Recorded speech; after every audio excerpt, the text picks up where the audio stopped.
Fate dealt him the worst hand, yet he sat at the table in a wheelchair to conquer the world, proving with his life what it means to defy destiny. Although his family background was superior, and he could have lived a life of luxury and dissipation, during the Great Depression, he resolutely shouldered the heavy burden of revitalizing the nation. Though his body was paralyzed, he served 4 consecutive terms as U.S. President. He is the 32nd President of the United States. Franklin Delano Roosevelt. In 1941, on December 7th, a Sunday, in the early morning at Pearl Harbor, the water was calm, and soldiers were still immersed in holiday dreams. From the shore came melodious music. Suddenly, harsh air raid sirens sounded. From the distance flew countless Japanese warplanes. Instantly, the entire harbor was filled with thick smoke. Flames shot up to the sky, turning everything white. Even more terrifying, the battleships were, without exception, hit by torpedoes. In just 90 minutes, it resulted in 188 planes being destroyed, 2,403 soldiers killed, and 12 battleships sunk. Even a large number of soldiers were taken into the sea, while still in their dreams along with the sunken ships. The scene was like hell on earth. One can imagine Japan's sneak attack thoroughly enraged the American public. U.S. President Roosevelt immediately broke the isolationist policy, not hesitating to let the U.S., which had just stepped out of the quagmire, fully join the war against Japan. However, at that time, the U.S. had just emerged from the Great Depression and was at a critical stage of rebuilding. Why did Roosevelt dare to risk an economic collapse to drag the U.S. into war? Where did his confidence and courage come from? In 1882, in Hyde Park, New York, the only son of old James and Sarah was born. However, this child's birth did not go smoothly.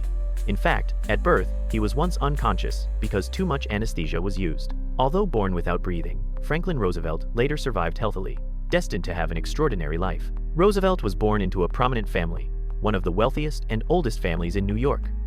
In political and business circles, they were omnipresent. Although his 4-year-old father had a child late in life, he did not overly dote on him. When little Roosevelt was 5, he took him to visit the White House. President Grover Cleveland personally spoke to him, saying, "I have only one wish for you, young man. May you never become President of the United States." Seemingly a joke, it became closely linked to young Roosevelt's destiny. Immense wealth was destined to give Roosevelt a different kind of life. He did not go to school.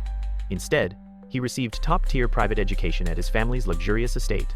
While other children were fighting red-faced over a storybook, little Roosevelt was already learning multiple languages and studying classics. He grew up in this superior environment. Unexpectedly, his mother Sarah was a woman with an extremely strong desire for control.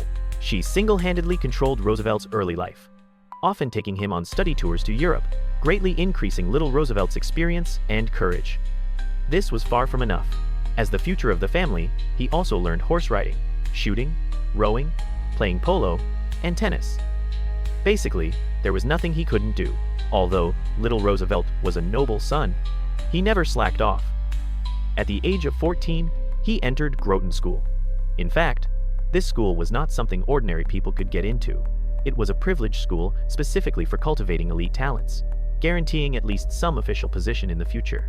In 1900, Roosevelt entered Harvard University. However, he spent more energy on extracurricular activities and social life. His academic grades were just average. Just then, 2 people who would change his destiny appeared. One was his distant cousin, the 26th President of the United States, Theodore Roosevelt. His cousin's concepts of active reform and working for the welfare of the nation and people deeply moved him, sparking the idea of entering politics in him. The other person was his future wife, Eleanor Roosevelt, President Theodore's niece. Having this connection further fueled his desire to enter politics. However, Roosevelt's parents disagreed. The family business was huge, and they expected him to return to inherit it and grow the family enterprise. Out of helplessness, Roosevelt chose to go to Columbia Law School to study law. But he wasn't interested in law. Nevertheless, he successfully passed the New York bar exam and went to work at a well-known Wall Street law firm, muddling through his days. However, who could have imagined that an accidental opportunity would lead Roosevelt into politics? In 1910, New York Democrats approached him, hoping he would run for a seat in the New York State Senate. Why did they find him? It was because he had a cousin who was president. Such a powerful background made him want to try, thinking he had nothing to lose anyway, and perhaps he could make a name for himself. Although faced with many difficulties, he got his wish and won the election. Furthermore, in 1912, Roosevelt was elected again. Because Roosevelt supported Wilson politically and helped him win the presidency, he was appointed Assistant Secretary of the Navy. His career was flourishing. Serving for 7 years, he performed outstandingly, strongly advocating for the expansion of naval power and publicly supporting the preparedness movement. Precisely because of this, World War I was handled calmly, as strength determines the outcome. Subsequently, he rose to fame, and his political career climbed steadily.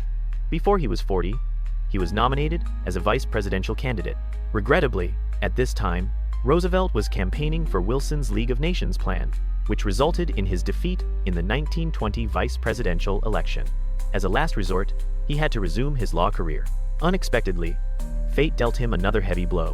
In 1921, while on vacation, Roosevelt suddenly contracted poliomyelitis, also known as infantile paralysis. The disease came aggressively, quickly paralyzing him from the waist down. For a person with great political ambitions, this was simply a bolt from the blue. Everyone thought his political career was over. Even his mother had no hope left. After all, how could someone who couldn't even move freely accomplish anything on the political stage? But Roosevelt was no ordinary person. He did not give up easily. Using crutches and a wheelchair, he laboriously started rehabilitation, always firm in his ideals and beliefs. At the same time, he read a large number of books, including many biographies and historical works. Fortunately, under his wife's careful care, his body slowly improved. Although he never completely regained the ability to walk, his tenacious will prevailed. The demon did not defeat him. Instead, he returned to the political stage with even greater determination. In 1928, with the encouragement and support of his wife and Sarah, he was successfully elected governor of New York.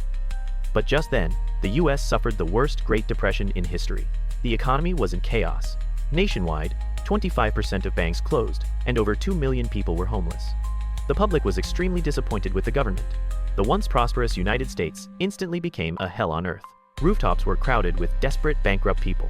The whole country was in ruins. At this critical moment, Roosevelt chose to step forward. In 1932, below the podium, political opponents booed, saying a paralyzed person had no qualification to lead the nation. This did not crush him. Instead, his firm will far exceeded normal people. He passionately pointed out that what America needed was a person who could use his brain, not an acrobat who could do somersaults and backflips. Such a person couldn't lead America out of its predicament. His campaign speeches were full of passion and inspiration, showing countless Americans hope. Finally, he defeated Hoover with a landslide victory, becoming the 32nd president of the United States. After taking office, Roosevelt's first act was to implement the long-planned New Deal.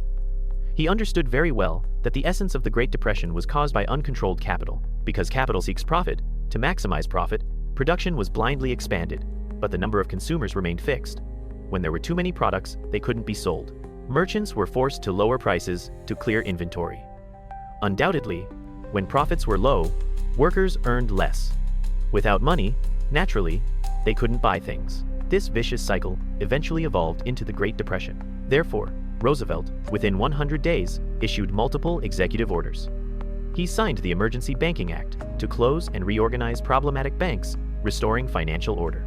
He signed the Federal Emergency Relief Act, distributing relief directly to the unemployed, thereby rapidly stabilizing the collapsed financial system. In March 1933, he personally produced a fireside chat program, transmitting reassurance via radio to 60 million households. Within a week, public deposits flowed back by $1 billion. Confidence was initially restored. Immediately after, he promulgated the National Industrial Recovery Act. Simply put, it was to ensure fair competition and guarantee workers minimum income. Summarized in one sentence: government intervention in the market, no longer letting capital do whatever it wants. Although there was much controversy, as time went on, the American economy began to slowly recover. Unemployment dropped, and 250,000 people regained employment. People's lives gradually improved, but a bigger challenge was approaching. In 1939, World War II broke out. At this time, the U.S. followed an isolationist policy of, if you don't hit me, I won't hit you. But the result was that this kind of policy actually fueled the arrogance of the fascists. Roosevelt, utterly helpless, had to appease anti-war activists on one hand and push for American military preparations on the other. He also passed the Lend-Lease Act to actively provide support to Britain and other anti-fascist allies. However, all of this was shattered.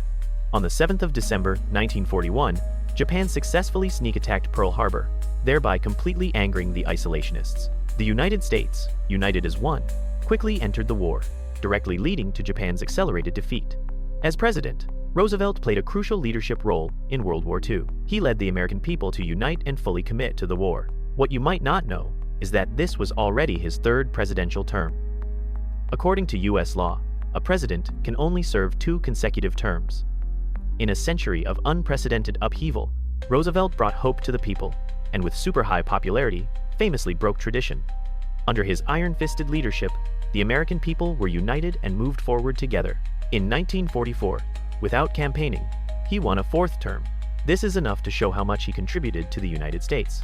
But who could have predicted that Roosevelt had only less than half a year of life left? Despite this, he still insisted on working for the peace and stability of America and the world, struggling until the last moment of his life. On the 12th of April, 1945, he said he had a terrific headache, then he collapsed to the floor. He died at the age of 63. That was at 3:35 inches the afternoon. This was 27 days before the war in Europe ended. He led his country through the worst depression and the most brutal war. Roosevelt finally rested in peace. Historians have always considered Roosevelt, Washington, and Lincoln as the 3 greatest presidents. He was like a bright light in the darkness, illuminating the hearts of the American people and uniting the whole nation.